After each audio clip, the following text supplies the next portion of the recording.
We're coming, and we ain't backing down. We don't need a bunch of cats in here looking in the mirror. Everybody just do your job. You understand that? Hey, will you shut up? I'm bitterly disappointed with the officiating today. Guys being dudes. And they run through our like through a tin horn, man. Thank you, Lee. Alex, we getting a little Goodfellas-ish into college sports here. A little Vegas, a little Heat, maybe.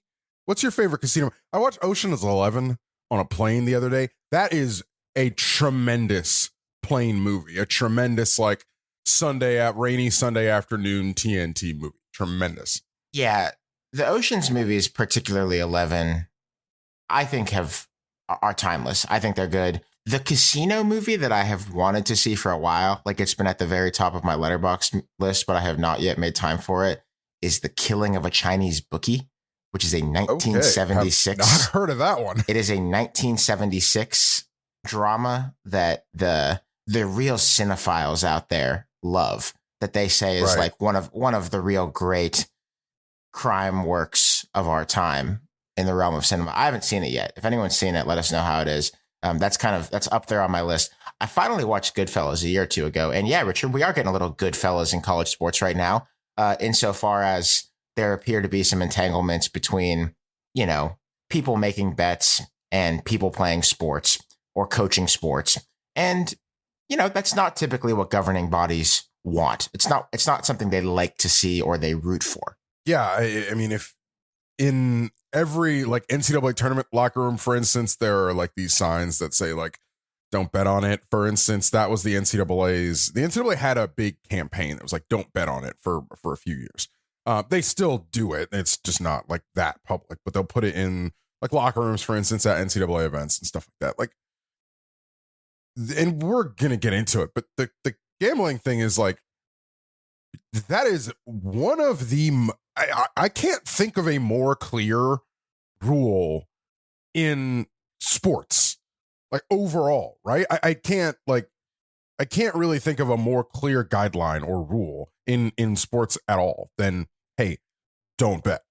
No, you can't do it. And I think people generally know that. So it becomes a matter of incentives about can't versus won't be persuaded to do it. The news this week that you've probably seen, and over the last week, really, this first thing was about a week ago now, as we record on Wednesday morning, May 10th. Alabama's baseball coach, Brad Bohannon, got fired last week. There had been a bettor in a sports book who was on the phone with him reportedly during a game. Can't do that. Not going to be looked on kindly by your bosses. Yeah, that one's not going to fly. Yeah, it ain't. You can't do that. No, and it doesn't even matter if you were shaving or rigging or anything. You just can't do that in the same way that you can't get a stock tip from the CEO of a company an hour before the earnings call. You just, you can if you're a politician. Oh, it's true. You could probably do it if you're a politician, but you're not supposed to do it. And then in the state of Iowa, both Iowa and Iowa State have had athletes in multiple sports. Football is included in that batch of sports, held out under review while the relevant authorities look into something relating to them and gambling. But details on that investigation seem to be pretty sparse at this point in time. One Iowa Athletic Department employee is also under the microscope there.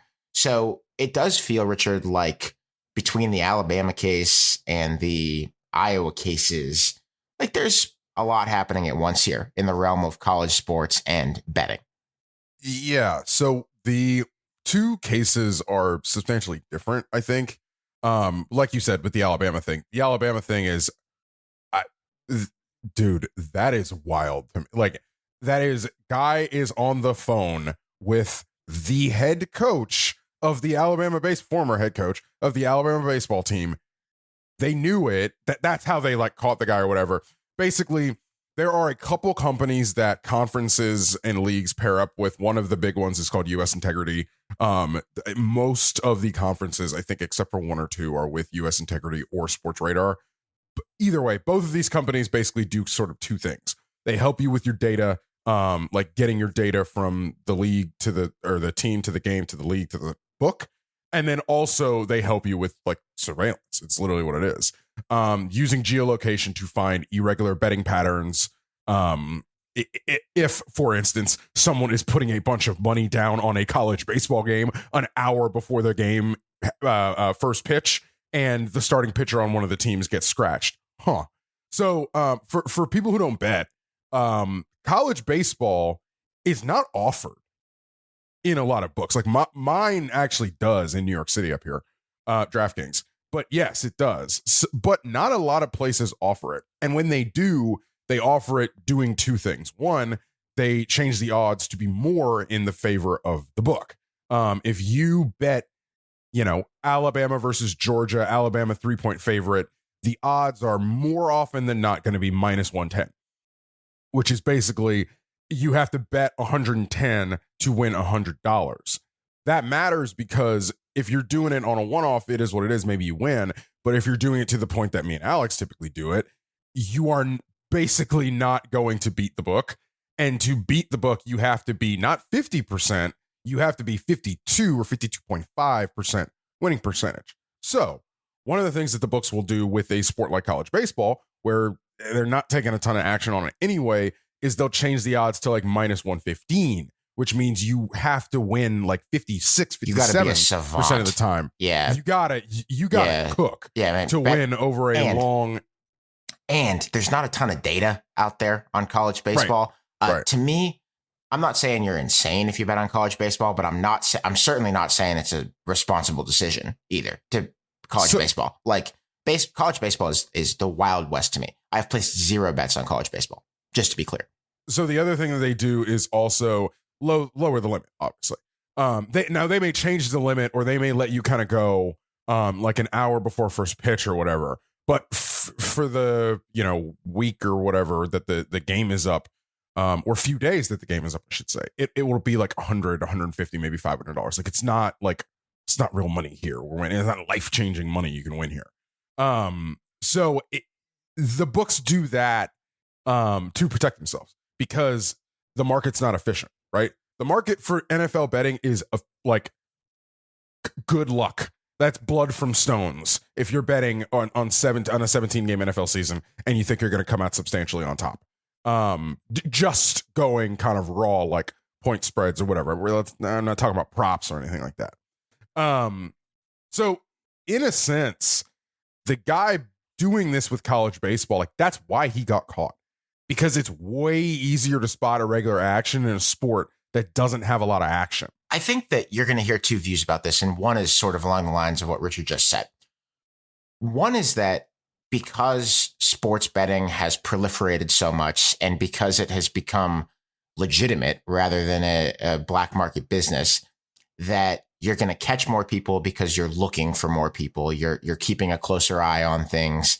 And, there's these surveillance companies where you give them a list of names, and if there's a social security number that comes up that's on a list, it flags. You look into it. You didn't have that when the way you were betting on sports was calling your bookie and placing a bet that way. So you'll hear this as a system is working kind of thing. There is a counterpoint, which is that the proliferation that I just talked about in sports betting and the advertising for it everywhere. And by the way, you've heard advertisements. We know. I mean, we've hosted advertisements for sports betting on this program before. We do not currently, but that proliferation, that growth, that marketing blitz has probably also created more sports bettors. And the ease of doing it on your phone has probably created more sports bettors, including probably some sports bettors who play college sports, and certainly who play professional sports as well. If you follow, the NFL's periodic batches of suspensions for this stuff. So I think what you see at Alabama is a little bit different because this is just a coach allegedly doing something ridiculous that you cannot do, period, the end. It sounds like what they are talking about with Iowa and Iowa State may fall under that broader category that I'm kind of getting at here, where we're not sure what it was, and that, by looking more closely, what may or may not just be a routine activity has flagged for hyper cautious reasons of competitive integrity, but we also don't know that just yet. So sort of need to wait and see. I kind of reporting around the Iowa thing a little bit. I got a guess on what it is. I have a guess on what it is. And like by the way, I'm pretty sure every state, but I'm not entirely sure. In a lot of states, it is against the law to bet if you're under 21. What are a lot of college kids? Yeah, under 21. Under 21. Yeah. Now, I'm not saying that's what happened here. I'm actually not entirely sure. But if I had to guess, it would probably be something like that. And if I had to guess, it would also probably have had to do with the fact that your women's basketball team just made a magical run in the NCAA tournament. And the NCAA basketball tournament, I mean, overall is the most bet thing. I mean, it's the most bet college sports event, I would gather, other than like probably the national championship game. No, I or whatever. think the tournament on the whole probably is bet more than the national championship game. Yeah. Sure. Yeah. I'm going to guess that's what happened here. They probably got him. They probably got him by geolocation, like betting in the facility or whatever. With Iowa and Iowa State, it's 111 people at the University of Iowa. 26 of those are athletes across 4 or 5 sports, and there's one. There's one university employee like athletics employee like Alex said earlier. At Iowa State, it's about approximately 15 athletes. But they haven't said how if there's like a broader like general population people that are involved in that. Now, remember, this is criminal. This is a criminal investigation. There are 2 entities in the state of Iowa that investigate irregular gaming. One of them is the Racing and Gaming Commission. They look into more regulatory. If something had happened in Iowa, like what happened with the Alabama LSU baseball game, that would have been the Racing and Gaming Commission, because their regulatory weird betting patterns, all this kind of stuff. Give me that Iowa bureaucracy, Richard. Give it to me. What is actually happening here is Iowa's version of the FBI, essentially, is looking into this. That's a scary thought. Iowa's investigative bureau is looking into this, which means it's criminal. Now, what is criminal? I don't know. Do I think Iowa's athletic program is running a sophisticated racketeering scheme under Kirk Ferentz's nose? No, I do not think that is happening. But I also do not think they're running a sophisticated compliance and ethics operation under Gary Barta either, as we've discussed before. I don't know what happened here, but I'm saying that if it was a bit of a sloppy mess, I don't think that would surprise me. Sure. But what I'm saying is, Alex, criminal can mean a bunch of them bet and weren't 21 years old. What I mean? Like, criminal can mean they set up accounts for their friends who weren't 21 years old. Like, criminal can be like, I highly doubt that criminal means they got caught doing offshore betting, like a Bet Online or a Bovada or something like that, because that seems ridiculous. I don't think so. But I'm saying, like, criminal can mean a lot of things. It doesn't necessarily mean Iowa's like #1 wrestler is like breaking kneecaps. All right. So let's see how this shakes out. But yes, the 2 things are substantially different. This is a thing that was always going to happen. It is going to happen again. Calvin Ridley happened in the NFL. Jameson Williams happened in the NFL. Like, it's going to happen again. I agree. And I want to talk quickly about the substantial differences between regulating this in college sports and pro sports, because I think this is important. For a professional league, this is easy, or at least easier. And yes, there are gambling ads everywhere. And no, you as a player or coach or a team employee cannot get within 100 miles of placing a bet on your own sport. And that's fine. And that's what the rules are. And you collectively bargain those rules as players. You get a cut. Like, the NFLPA is a business partner in all of those ads that you see during NFL games, because it goes into the salary floor. It's league revenue. It goes into what is paid to the players, and they collectively bargained it. So that's the rule. And I don't think it's a persuasive argument to say, the ads are there, and so, Calvin Ridley should have been able to do that, or Jameson Williams should have been able to do that, because it's hypocritical.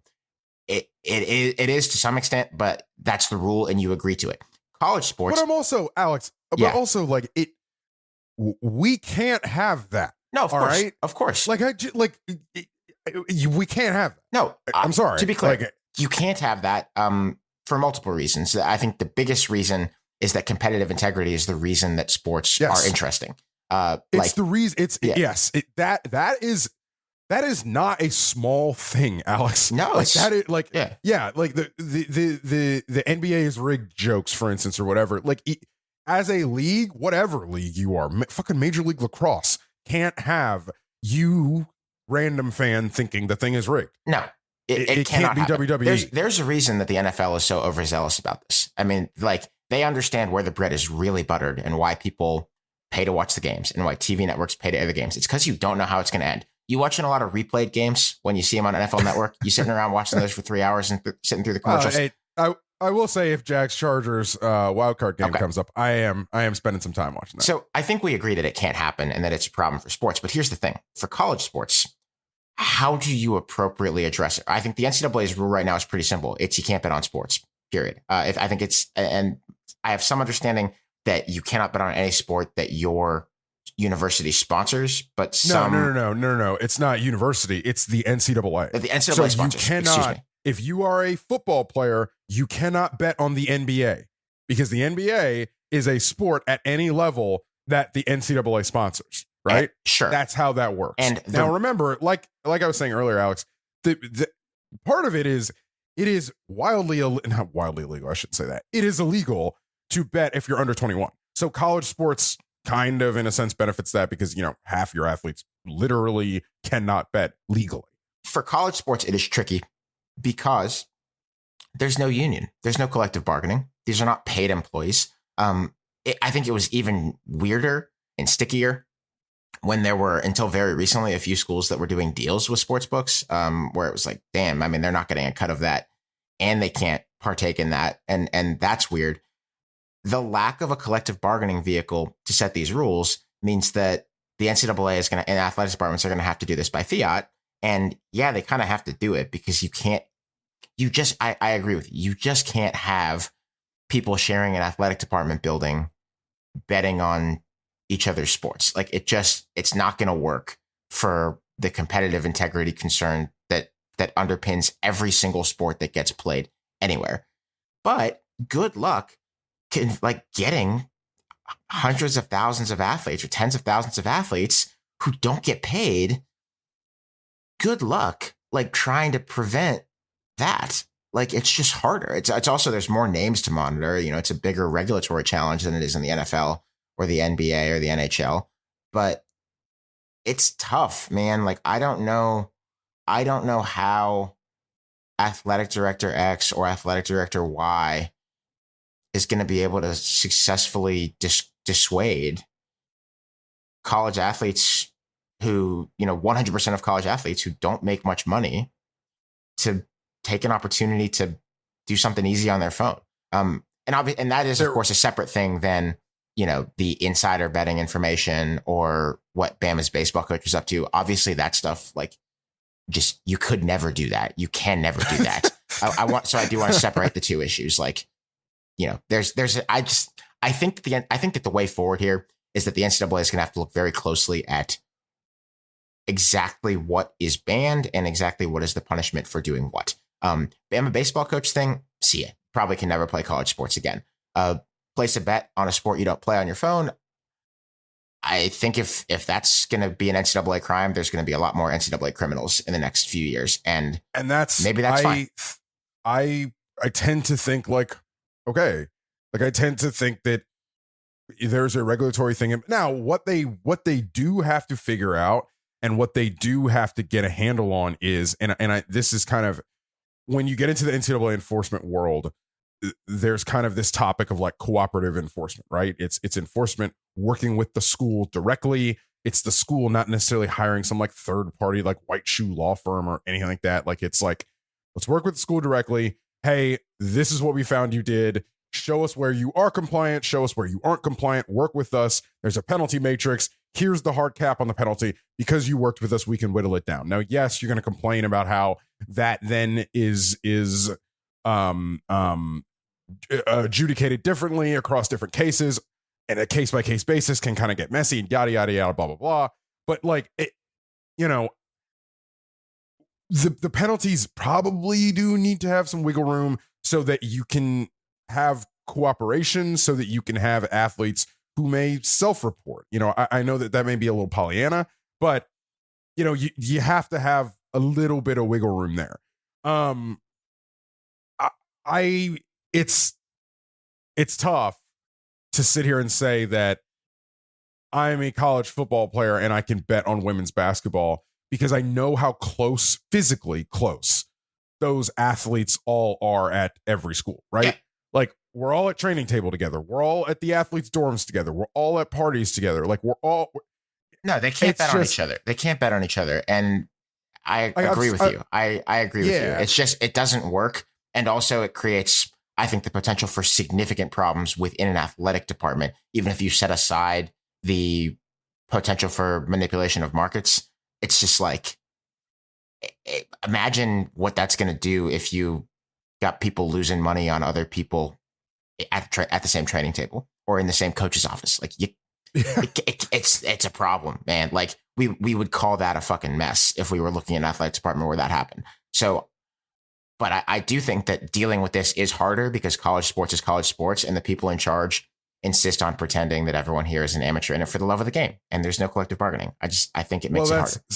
Some of it, Alex, is I think going to come down to the leagues themselves being more like the leagues are the ones who, you know, get with DataScribe or any of these or US Integrity, I should say. The leagues are the ones who do that. So, you know, who does the enforcement or whatever, like that is something that's going to have to continue to unfurl.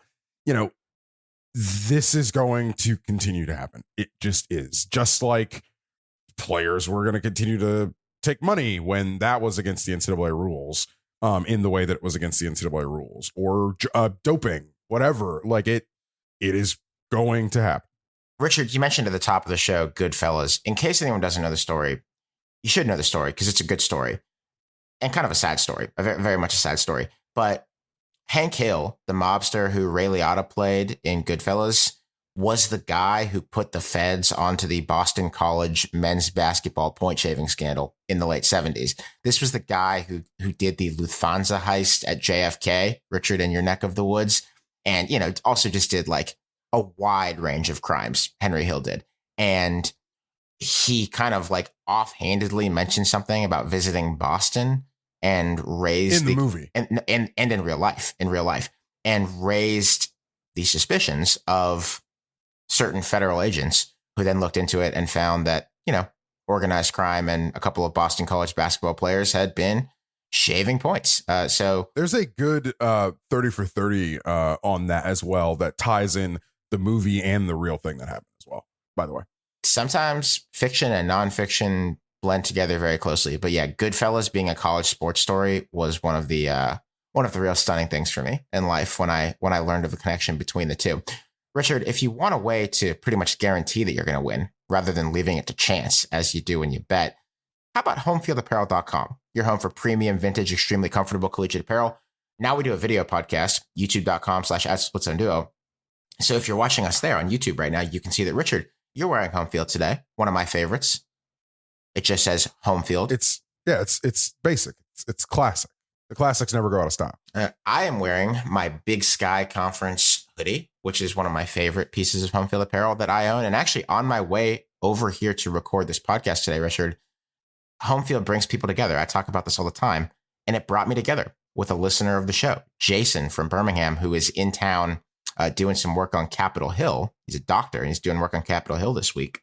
I assume saw the Home Field shirt, and we started talking, and Jason listens to the show. So thank you, Jason, and everyone down in Birmingham. I talk about this. You wear Home Field around your city, you will get people who will say things to you sometimes like, you know, war damn, even if you don't go to Auburn or have any connection to Auburn, and they'll ask you where you're from in Alabama, and you'll have to explain that you're not from there at all. But sometimes it will lead to wonderful connections and people who hang out in the same corners of the world that you do. So, Jason, it was good to meet you. Home Field apparel, you should wear it, walk it around your city. You will have who knows what kinds of conversations with people who share common ground with you in this world. You can use the promo code SZD20. That's SCD20 to get 20% off your first order at Home Field. Also, Home Field's in the quarter zip game now, I saw. There's an Oregon State Beavers vintage quarter zip that has just dropped on their website. Home Field getting into the quarter zip game could be a game over situation.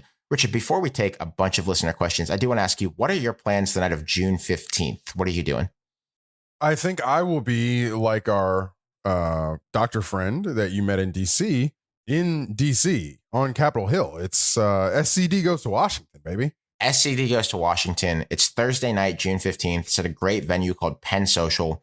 go to splitzoneduolive.com. That's splitzoneduolive.com and buy some tickets. Patreon subscribers, if you look on the Patreon page or in your inbox, there is a discount code to get you $10 off your tickets.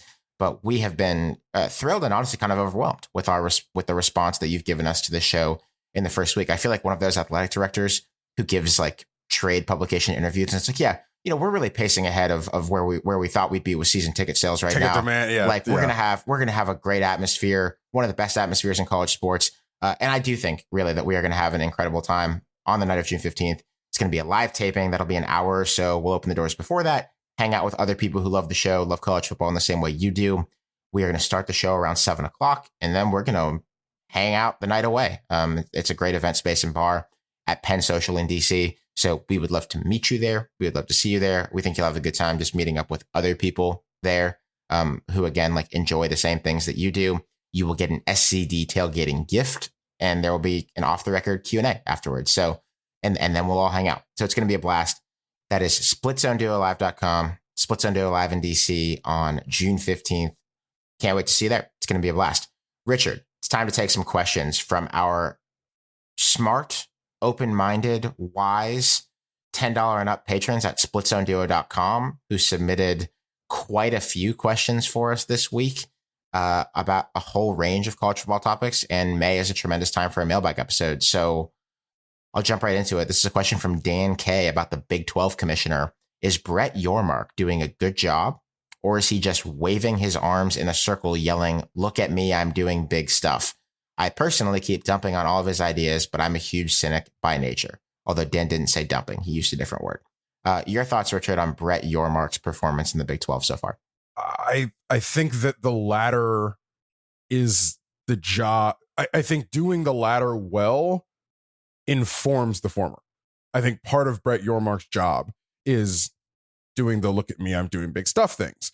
Now, again, I don't think that's disingenuous as far as like Brett Yormark saying, "Look at me, I'm doing big stuff," because he is doing big stuff. Like he is substantially changing trying to change the way the Big 12 is perceived, particularly outside of its footprint. The Big 12 doesn't need the Big 12 does not need a rebrand or a brand stamp within its footprint. The Lord knows that is not what the league needs. The league does need to have an identity outside of its footprint that you can point to with Texas and Oklahoma leaving.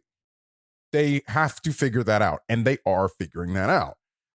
When you take the Mexico thing, when you take the Rucker Park thing, when you take how they did some innovations around the college basketball tournament, around the college football, the football championship game, I should say. All of these and the things that they are going to continue to do, because they are going to continue to find ways to innovate. Like this is like it. My thing with the Big 12 is like, you don't want college sports to be stale, and everybody understands that you have to adapt and you have to try to change things, yada, yada, yada. And then somebody comes in, adapts, tries to change things, and people are like, "Oh, whoa, hey, what are we doing here?" Like, and then you make fun of him. Like, oh man, like the guy's trying to be the best steward of his league. This is the job. Yeah, look, you can make fun of the jingle, the Big 12 basketball, and rap, we will, and we have. I think they're doing some things that are interesting, like doing basketball camps in New York is a good idea. Maybe playing some games in Mexico strikes me as not a bad idea. In several ways, like think about it. If you're a college student, you wouldn't want to take a trip with your team to go and play some games in Mexico, a beautiful, cool country with great food. And you don't think that BYU can sell football tickets in Mexico? Like there's like plenty of basketball teams. Like Kentucky goes on like a world tour every summer. You know what I mean? Auburn went to Israel. Am I making that up? Auburn basketball went to Israel. They went to Israel. Yeah, it'd be a Bruce Pearl special there. Yeah. This is a thing. And I think the Big 12 is smart to say, hey, Mexico's right there. It's going to be really, really easy for our schools to market it. Some of our schools to market it as a big donor trip, big donor opportunity, sales, et cetera, et cetera. So yeah, man, do it. Do it. I agree with that. I also think that Yormark has done a good job in the most important thing a commissioner can do, which is he got the media deal done quick And remember, Yes. they moved that up so that they would be done and stable. And the result of that has been that there is a small chance, I think it's small, that the Pac-12 falls apart in the next few months. But there is no chance the Big 12 does because the school signed the deal. Right. I do not think that the Big 12 is actually going to raid the Pac-12 and take it apart. I don't think that's going to be the thing that happens. And this is where I guess to answer Dan's question about waving your arms around, I do think that some of the stuff that the Big 12 has done in terms of their public relations strategy around realignment has been amateur hour, and people can see it. And I don't think it takes a lot of discerning media experience to figure that out. Like, it is pretty clear that the Big 12 has been planting stories in one particular place really for months and months and months, attempting to make it sound like the Pac-12 is about to fall through death's door. And in reality, I don't think that's the case. The Pac-12 might fall through death's door, but that's not because the Big 12 is poaching its members. It's because they might not get a good media deal. And if they don't, schools might leave. Why it may fall through death's door is because of, well, so two things there, two bits of nuance there.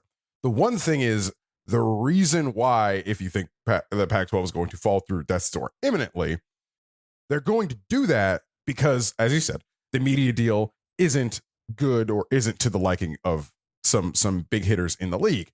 The reason why it won't be is because the big part and parcel is because the Big 12 jumped them in line. Like, those things can't be divorced. Like, part of the reason why the Pac-12 is behind the eight ball, part of the reason why the Pac-12 is behind the eight ball is because the Big 12 effectively jumped them in line and got their deal secure, maybe a little bit even under market, but secure for a medium-ish term. So those two things can't be divorced, I don't think.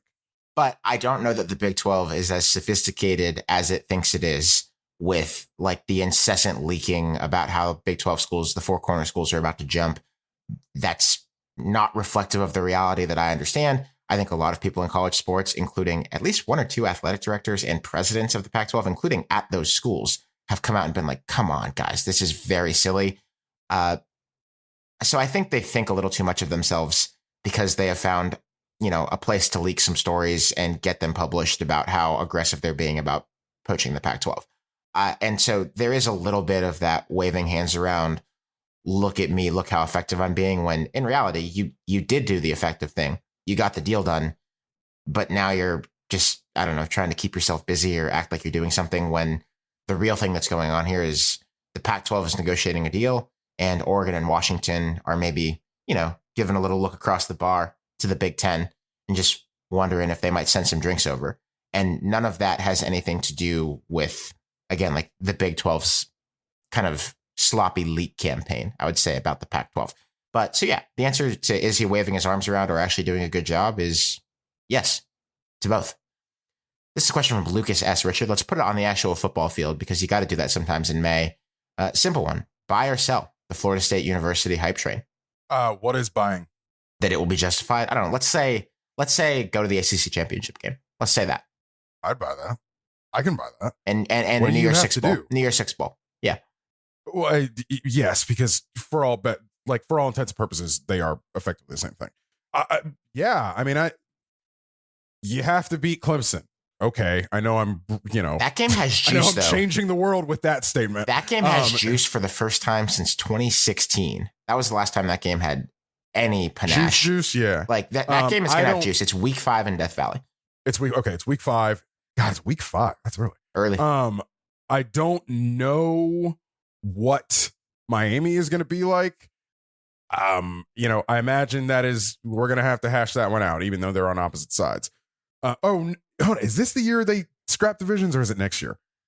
I can't remember. Man, who can remember? I know. Who can remember? I know. I think the Atlantic and the Coastal still exist this year. Go ahead. For one more year. Okay. Yeah. Okay. So look, Florida State, you're going to have the quarterback. The Lions don't suck. You have a lot of returning talent. And that's why no, Richard, they're going 3. Sorry. I just want to correct myself. Division's going. They are going the way of the dodo this year. It is this year. Okay. So you make the ACC championship game by having one of the 2 best winning percentages in the league. Cool. So I don't want to say this is as easy as beat Clemson for them because Lord knows they could trip up. I don't know if they have a Notre Dame this year. I haven't looked at the schedule, but like, look, you got a lot of returning players. You got a lot of returning talent. I think it's a good coaching staff. I think it's a solidly built foundation for the first time since like 2016. I point at Florida State and say that thing is solidly built. Legitimately, and not just kind of a smoke and mirrors, we got a bunch of talent kind of thing. Coasting on the reputation of 2012, 2013. Solidly built in two ways. And this was a related question asked by Matt L. I hesitate to even ask this, but does FSU have the A word right now? Alignment between coach, AD, president, etc. And you never know if the answer is yes, but you certainly can tell if the answer is no, as you could near the end of the Jimbo Fisher era there with some of the rather public complaining and leaking about things that he wanted that he didn't have. You don't hear much of that now about Florida State. And also in terms of on-field foundation, the offensive line doesn't suck anymore. I think last year they kind of pivoted out of that, and like their offensive line is good now. It befits what Florida State's offensive line should be when you think about what that brand is and how many big athletic dudes there are in the state of Florida. So I buy too, but I'm curious on the alignment question, Richard, if you agree with me that Florida State seems to be in a little bit more of a stable place up top. I think the way to look at it is the way you're looking at it. It's not necessarily, I'm not saying Florida State is not aligned. I'm saying they probably are, but I think it's a much bigger problem when you're not aligned in basically in the ways that you were saying. It's easier to tell that you're not than that you are. Yeah. What's going to come here in the next few months/years is probably Florida State doing a little bit more saber rattling about uneven revenue share. That is going to be a thing. Florida State's not the only school that's going to do it in that league, but it's going to be a thing. So we'll see how that shakes out as far as alignment's concerned and yada yada yada. But for right now, yeah, man. For right now, that team is rolling. For that team, as far as offseason stuff is concerned, this is going to be a summer of Florida State. We are already doing it. It is May. And that's fine. They had a great year last year. As far as like last year is like the perfect, like they won every game they were supposed to win, and they lost games that are that you would say, okay, are yeah, tough. I get right, that are tough. And that is the first foot forward kind of thing that a team trying to get back to the top has to do. So, okay, now kick on again and let's see where we go. In the most simple terms, they won 10 games and they are slated to be number one in the returning production rankings from Bill C. Before spring ball. We'll see how that changes, but I don't think FSU had like a huge wave of big losses after spring ball. So when you have a 10-win team and you bring back a lot of dudes, and one of them is your quarterback for his like 9th year in college football, Jordan Travis, great guy, great player. Well, I don't know him as a guy, but I bet he's a good guy. Like, people are going to talk about you as a team that can win, and let yourself fall in love a little bit if you're a Florida State fan. Like, what is the fun of this sport if it's May and you have a team that could be this good this year and you're being a downer about it? You know, let yourself have a little fun. Yeah. Penn State fans, same thing. Like, sure. Yeah. Like, is this going to be like, are you going to make the playoff this year? I don't know, but it's possible. So why not get excited about it? Like, there's no reason not to, unless you really, really can't handle disappointment. And if you're still a Florida State fan or a Penn State fan, you've had plenty of that. So I think you're equipped to deal with it. Richard, I want to put two questions together. The first one is from Georgia is a Verb. How far out are we from Rhett Lashley, Power 5 head coach? And the second one, and you'll see why they're related, is, are there any schools with surprisingly well-run NIL programs? There have been some notable failures lately, see the State University based in Gainesville, but are there any schools that might surprise the college football world in the next few years and really make the most out of NIL or collectives? And I have grouped these questions together because, why, yes, there are some schools like that. And the first one that I think of, and I actually did some texting around about this last night to kind of confirm my suspicions, is that SMU is at the top of the list of those schools. They have a Power 5-like collective operation supporting them. They compete with some Power 5 schools for players. I think they have, certainly in terms of G5 schools, a top tier operation for getting money into the hands of their players. That entire scholarship roster gets or is supposed to get mid 5-figure payouts via their big collective every year. That's real money. And as a result, they're going to get some more real players. And they are recruiting at the top of the G5 right now. The American is also emptying out somewhat in terms of its top tier of teams. So yeah, like I could see Rhett Lashley being a Power 5 head coach in the next couple of years. Nothing is promised, but he's going to have one of the best rosters in the group of 5 for as long as he's in that job. And there is no reason why they can't be at the top of the AAC. And what happens with coaches who are at the top of the AAC? I guess unless you're Willie Fritz, you get hired. So yes, I could see Rhett Lashley making a jump, in part because of the way that SMU does business. It pays to be a rich school with people with a chip on their shoulder who care about football supporting you. And that's what SMU is. You know, Rhett is building off of the foundation that Sonny Dykes' staff built. And I don't say that like that's good. That is a good thing to do. You know, Sonny Dykes kind of came in and that staff and really revamped the way you think about SMU and the way Texas thinks about LSU and SMU. SMU. Same thing. Same thing. Yeah. The way the state of Texas thinks about SMU, they did good work. And Red is building on that and continuing to keep that momentum. As far as the surprises school, we talked about them a couple weeks ago. Nebraska. I think Nebraska is a school that you're like, huh, okay. Like I think Nebraska is a school that you could pretty easily kind of tab as kind of stodgy, you know, not into the NIL thing, thinks that they're above it or whatever, and isn't in the right place. But no, Nebraska is mobile. Like Scott Frost didn't.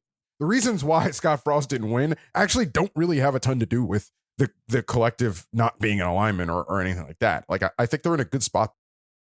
I would agree. And it ties into the long history of Nebraska as a community and as a state throwing money at that football program when they have been asked to. And they did that when they were building their stadium like a century ago, and they're doing it now that it's legal to do it with the football roster. This is a question from Jordan A. Richard. Related, by the way. What is the current rumored cost to keep a competitive roster intact through an offseason for a title contending team? Seems like both Ohio State and Michigan managed to hold on to high levels of talent this offseason. So how much does it cost to keep a Marvin Harrison Jr. or a Blake Corum on your roster? I don't have that. I was going to say, I think Marvin Harrison is an outlier. I think yes. Blake Corum is that's the thing. I think those players, Caleb Williams, Drake May, maybe Drake May is a little different because he's a legacy, but your outlier players change if you want to think about it as a salary cap, or a salary situation, payroll situation is the word I'm looking for. Jesus, your outlier players change that, right? I talked to a Power 5 coach about this a couple weeks ago, and he was like, 5 to 7 is like the number. 5 to 7 is the number where you're like, for the roster. Yes, for the whole roster is like you're good. Now, if you have a Marvin Harrison, maybe 5 to 7 becomes 7.5 or 8 because he's Marvin Harrison, for God's sakes, or a talent like that is what I'm saying. But I think a decent number, and I know what did Ryan Day say last summer? He said it was like 12 or 13 or something. Yeah. You always start a negotiation with a ridiculous number. And this is a negotiation between Ryan Day and rich people who own companies in Massillon, Ohio. Yeah, 5 to 7 is like, okay, we're good as far as the number's concerned. I have seen, and this was something that was sent to me by someone who was with a company that basically does out of the box collective operations and that works with a few dozen collectives. I have seen basically a depth chart where the number for the whole roster is $7.5 million or so, and where you've got a handful of top guys at $200,000 each, and then everyone on the 85 is at least $25,000 a year, which isn't huge money, but if you're a college student, I mean, that is significant and that matters. I agree with Richard. I don't think you actually need $7.5 million a year to pay out your roster to be a perfectly solid Power 5 team. But let's say mid 8 figures seems to be about right. I mean, if you're below the mid 8 figures, you are not going to be. You're not serious, and you're not going to be swimming in the deep end, and that's fine if that's not what you want to be institutionally. But you are not going to be a middling Power 5 team with the chance to maybe have a year if you're not at least in the mid 8 figures. I would feel comfortable saying that. But yeah, if you're Marvin Harrison Jr. or Blake Corum, you're going to demand more than what I was just talking about. I would hope. Yeah, I think that's fair. And yeah, that's kind of the, you kind of go in like, I was talking to a guy who was like, yeah, we go in like 3 tiers, and that top tier is like, just like you're saying, sort of like 250 and up, right? Those guys can earn up. Your man's Raheem Jarrett at Maryland, for instance, like he was in an Under Armour commercial. Yep. Those guys can earn to an extent that would raise your payroll, raise your total payroll number. Look, if you want to compete with Ohio State, go ahead and get up to 11, 10, 11, 12. Okay. I'm not saying don't do it, but I'm saying like, yeah, that is probably the number. If you want to talk about like upper big boy, okay, you can talk me into that. It's a lot, but you can probably talk me into it. And Richard talked at the beginning of the show about how betting is not always an efficient market. I think the collective market is historically meaning for like a year, it's not very old. How historical are we talking here? Is probably not that efficient because there is a much talked about information vacuum in the collective world. But I think that we're starting to see it become a little bit more efficient, even though there's no central clearinghouse for contracts and there's no Schefter or Rappaport tweeting out the details of every deal. And part of the reason is that I think the world of collective administration is getting tighter. Like there are a few companies that do a lot of these things. People talk to each other. It almost sounds a little bit collusive in some respects to me. But I think deals have started, is my understanding, to resemble some sort of baseline and to be done in relation to each other more than they were maybe a year ago. Richard is nodding his head, which if you're watching on YouTube, you can see. So podcasting is a visual medium. It is now. Again, we would love it if you would follow the YouTube channel and the Instagram. We are doing a lot of stuff on those places and a few other socials. And Hector Diaz is doing a tremendous job making the videos. Richard, this is we'll do that one in a second. This is a question from Robert D. The American Athletic has had the Group of 5 representative in the New Year's Six for the last 6 bowl seasons, but with UCF, Cincinnati, and Houston off to the Big 12, that landscape could be changing. If the American does not have the G5 rep this year, which program is in the best position to take that spot in the last year before someone from the G5 will be guaranteed a spot in the 12-team playoff?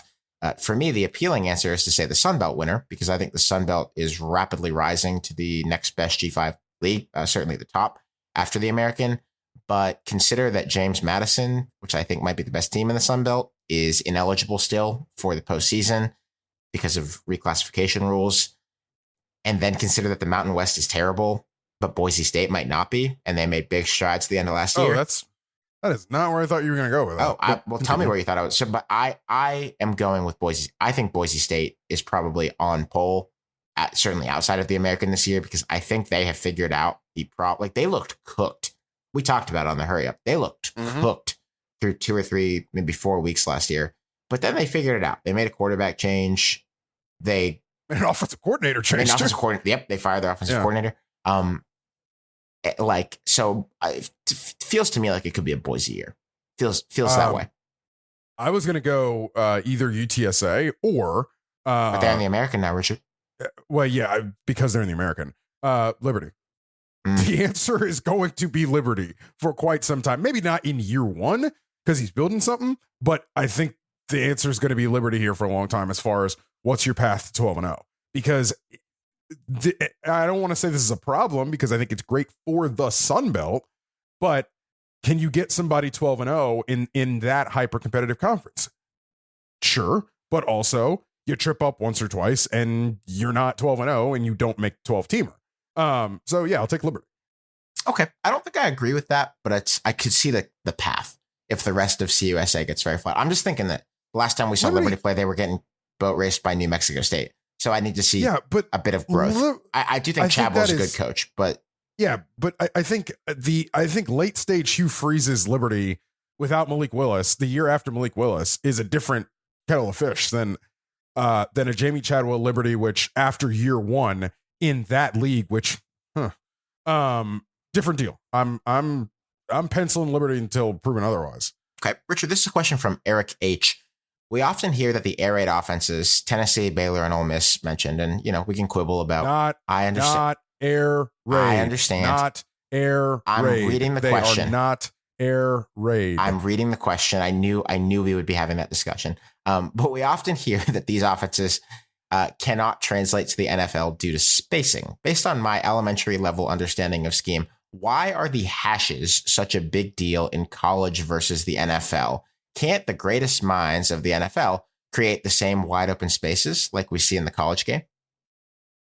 No. The answer is no. You cannot physically put the ball any wider, any more to the right of the field in the NFL than you can in college. It is actually physically impossible. You can't put the ball outside the hashes to spot it. So your problem is the hashes in college are a lot wider than the hashes in the NFL. Again, podcasting is a visual medium. If you could see what Alex is doing. Because of the hash spacing, if you were on the right side of the field in college, you have way more space. There's just way more of the field to one side of the field. That's why we call it, as we talked about in the Scheme School podcast, that's why we have a field and a boundary side. Now, to an extent, it changes kind of how you play defense too, because you can bring a corner blitz from the short side of the field, and just from a geometry perspective, it's not that far for that corner to come, for instance, from the boundary side of the formation. So the answer is no. You can be as smart as you want in the NFL. The answer is no. You can't, unless they change the hashes. That is a significant advantage that those offenses are exploiting and using at the college level. Agreed completely. Question from Greg S. about journalism. What keeps reporters from spilling issues with coaches until the coach gets fired? Great things are reported. Yeah. So great relationship things with the coach. Great things are reported about a coach. You hear what a great leader they are. And then you hear after they are fired that they were an alcoholic or a womanizer or they never recruited. And these stories start to spill out about a coach who gets sent out of town. And this can't just be hidden, right, until that coach gets a new job. So what's the deal? And I would start by saying it's not entirely kiss-ass stuff, but it is relationship stuff. The kind of people who give reporters information a lot of the time are doing their best that they can to manipulate those reporters. And there's only so much a reporter can do to that end. If a coach hears something from a source and the source before telling them that says, you can't do anything, we're off the record right now. We're just talking. We're getting to know each other. Then the journalism ethics says you can't break that agreement and you can't do anything with it. And there's a very fair argument that if that's the journalism ethic, that you're not really serving your readers or anything like that. But good luck being a beat reporter in a college town and just saying, no, you can't talk to me in confidence to inform my understanding of the program, because they're just not going to talk to you and you're going to get fired. Right. You're going to get fired for not doing it. So it just is what it is. It's a power dynamic. And I think about this with LSU when Ed Orgeron got fired. Yeah, it came out the next day that Ed Orgeron had been up to a bunch of unappealing stuff, according to sources, never named, on his way out. But I don't think that was because the reporters involved were trying to cover for Ed Orgeron. It's because the people who told him that stuff said, no, this is off the record. Like, you can't publish it. Either that, or people don't understand that this is a relationship. Word relationship is key here. If you are a local beat writer, even different than me, who gets to parachute to a place 1 week a year, right? If you're a local reporter, you have to deal with that coach, that school's PR apparatus, those boosters, like you have to deal with those people every single day. Every day. It is an art, especially during the season when you're literally there every day. Like there is an art to how you convey information. There is an art to what is said, how it's said. The other thing is, a lot of the times that stuff doesn't come out when you're winning. A lot of that, the salacious, the whatever, a lot of that stuff doesn't come out. What happens is people start looking for a reason why a team or a program is struggling. And then people and also sources get a little aggrieved, sources get a little miffed. Maybe somebody gets fired and has an axe to grind, or whatever, or weird stuff starts happening as a coaching tenure kind of starts to spiral out. And then you start asking questions and that stuff starts to come up. And it becomes well, the coach got fired. Why did he get fired? Why did this not happen? You start asking questions. You start sort of upturning sort of those kinds of things. Yeah. And the interests between your source and the head coach just flatly might no longer be aligned. If because the people in the building work for the school. Breaking news, right? Like it's not usually some guy sitting in the 80th row of the upper deck who's giving you this information. And if it's, I don't know, I'm just making this up, but if it's like some director of football operations who talks to you, well, his boss at the school is the head coach, and it does not exactly help the director of football operations job security to be undermining the head coach anonymously to reporters while they're still in the job. However, when the coach gets fired, it might be because the reason that it fell apart was the head man's fault, not my fault. So I want that out there. It's just incentives change. And to some extent, I think it is grimy, but it's not. I don't think it is always out of a desire to cover for people on the part of reporters. A question from Ian Richard.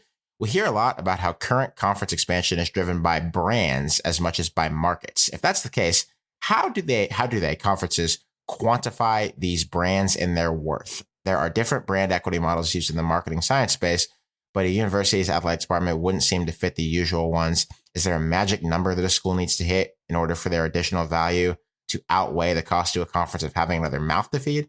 And who makes these assessments? Is it schools themselves, broadcast partners, or the conferences? I would like to say a few quick things. I think that this splits a little bit based on the level that we are talking about. So television people would see media market size, like Nielsen media markets, as a measure of upside. But that market size, that DMA size, is only a part of your core business if you are actually running a TV channel.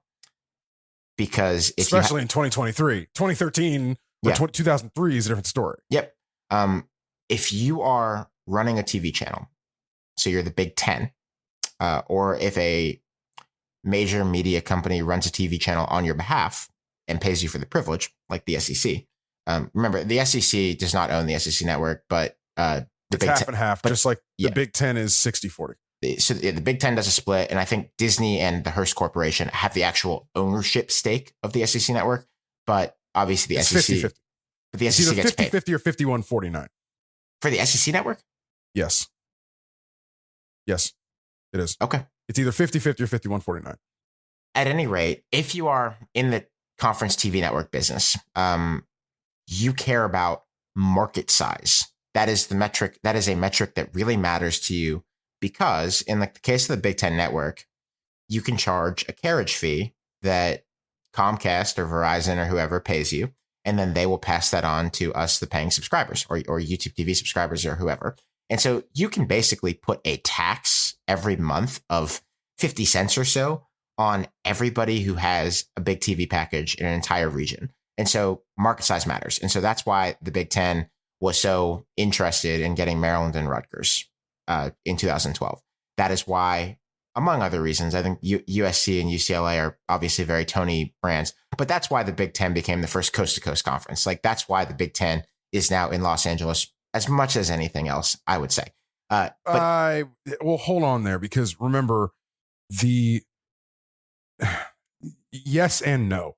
Remember, the process of USC and UCLA getting to the Big Ten started 5-6 years before that, when the Pac-12 realized it or excuse me, when USC and and UCLA start to realize, hey, Pac-12 is not really valuing us. Remember, back in the day, the Pac-12 had an uneven revenue share agreement, right? Like there's some history there. Pac-12 makes the original sin of not selling the Pac-12 network to ESPN or Fox when they had a chance to. That's the original sin. When they had a chance to partner with one of those networks, they chose not to. They chose to continue to keep the Pac-12 networks, plural, on its own island.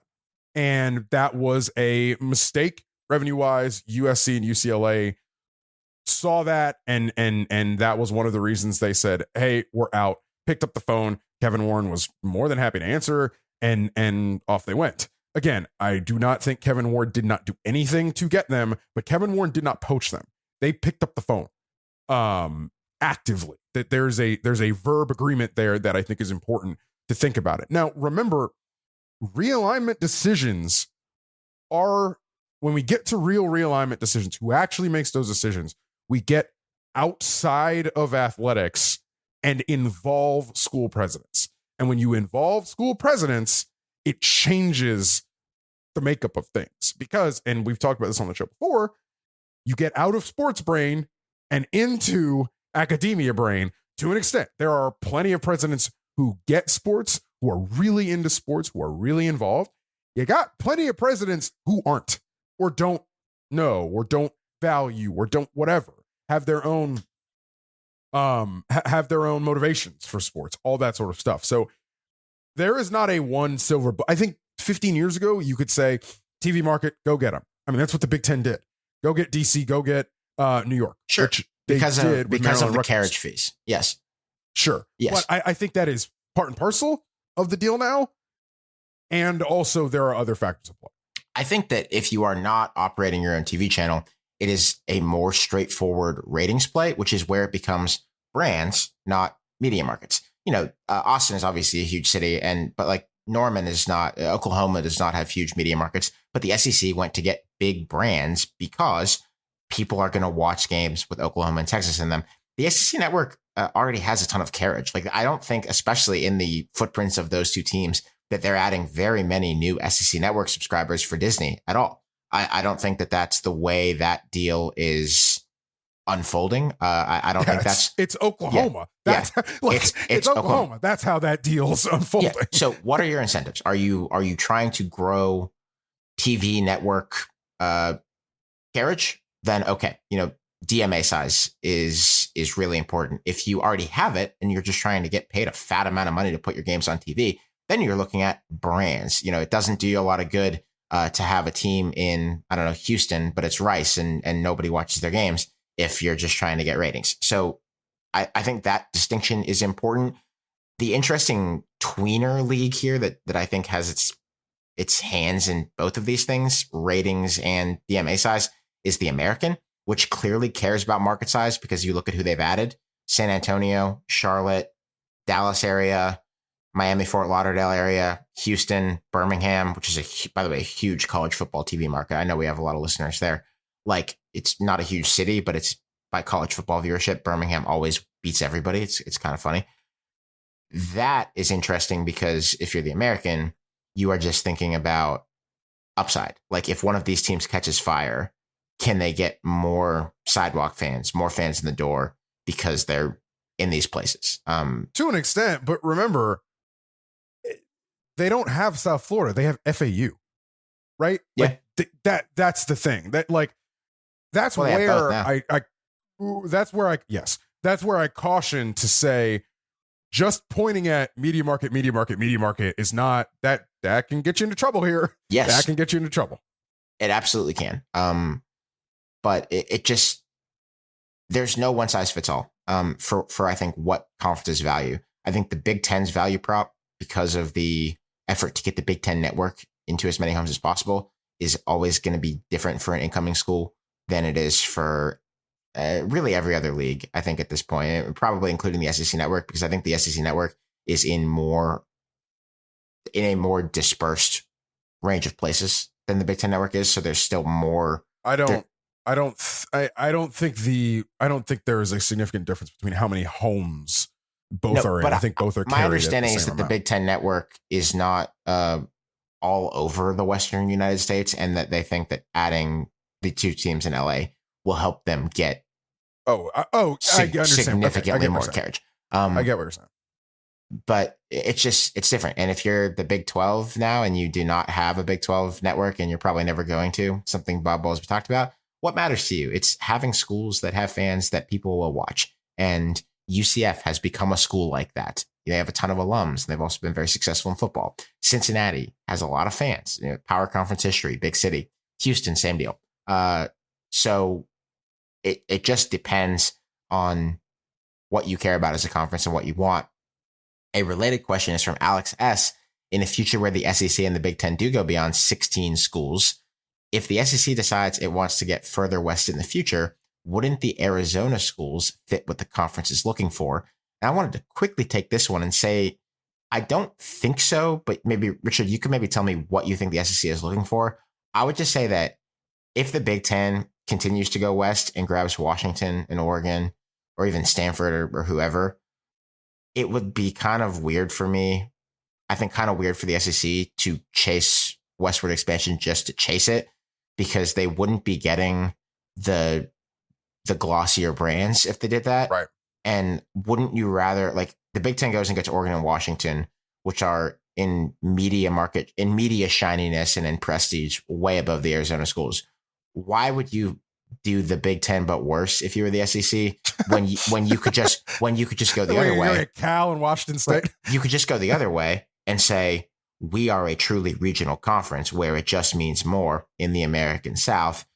We are not, disgracing ourselves by spreading out our brand and our charm to places where it doesn't belong. Big Ten, you go and do your whole manifest destiny dream that you have, and we're just being a Southern football conference. That's what I would do if I were the SEC. Yeah, from the SEC, Florida State, Clemson, come on down. Remember, the Big Ten, part of the reason why, if the Big Ten adds Oregon and Washington, they will be adding them for logistics. The logistics of being on the West Coast. That matters to an extent. So it's a little bit of a different calculus. Let's close it out, Richard, with a question from Benny S. I'll read the whole thing. Benny says, I'm an Auburn fan who's really struggling with fandom this upcoming season. I have a lot of moral objections to Hugh Freeze and what he has unrepentantly done, and cannot support him directly, but I also feel for the players and some of the other people involved, and I want to continue to support and root for them instead of dropping the team completely. I know this is but one example in a sport full of people who have done various degrees of bad things. How do we still support the players we love and the good parts of traditions while calling out injustice and fighting against just accepting bad actors and bad actions? I would first say that anyone who has not, you should go and listen to Godfrey's Patreon show about his history with Hugh Freeze that posted at splitswindow.com at the very end of April. We've probably gotten more response on that episode than anything we've ever put on Patreon. And it's just Godfrey talking for about an hour and 45 minutes. But honestly, it could have been twice as long. And I think people still would have found it interesting. If you're looking for some backstory on Hugh Freeze and what he has done to lead him to be talked about this way on this show, good episode to go and listen to. I would say that the answer to the question is actually simple, though. If you drop Auburn altogether, what are you improving by doing that? Do you have a better chance of living a happier life selfishly if you take heart in the thing that you enjoy, but you stick around and are willing to say that's messed up when you see something's messed up? Or if you cut bait, what will make you happier? If everyone who believes selflessly in anything useful just leaves college football because of the bad actors and the bad actions within it, then who's going to replace you? Probably nobody better. If nobody who believes in anything worth believing in are the only people left to care about the sport, there will be a vacuum, and it will be filled by ghouls, by bad actors who aren't going to make anything better. So I think the best means of being happy and hopefully changing a few minds along the way is to stick around. And absent a cultural boycott of a football program or a sport that I don't think is ever going to happen, you need to think about whether the sport is actually better off if you leave, or your team is better off if you leave. And I think that if you care about making college football better and a more welcoming place for more people, then we need you. and you should stick around. That's something that I think about a lot with doing this job in the sport. It's kind of a gross business in some ways to make your living around, but if you rolled out because you found it to be unsavory, that's totally cool if that's the thing that's best for you. But think about whether you'd actually be improving the sport for the people who are still here, because there are going to be a lot of those people. Everybody has a line, and I understand that. But man, I'm a black man who's a college sports fan who went to a university in the South. Like the story of bifurcating, what is good and what is bad about college sports. Like that is the story of my life. So that is not like Hugh Freeze is just another one of them. There will be more. Benny, you were an Auburn fan before Hugh Freeze was Auburn's head coach, and assuming that you are still an Auburn fan in about 3 to 5 years, it is likelier than not that you'll be an Auburn fan after Hugh Freeze is Auburn's head coach. So hang in there.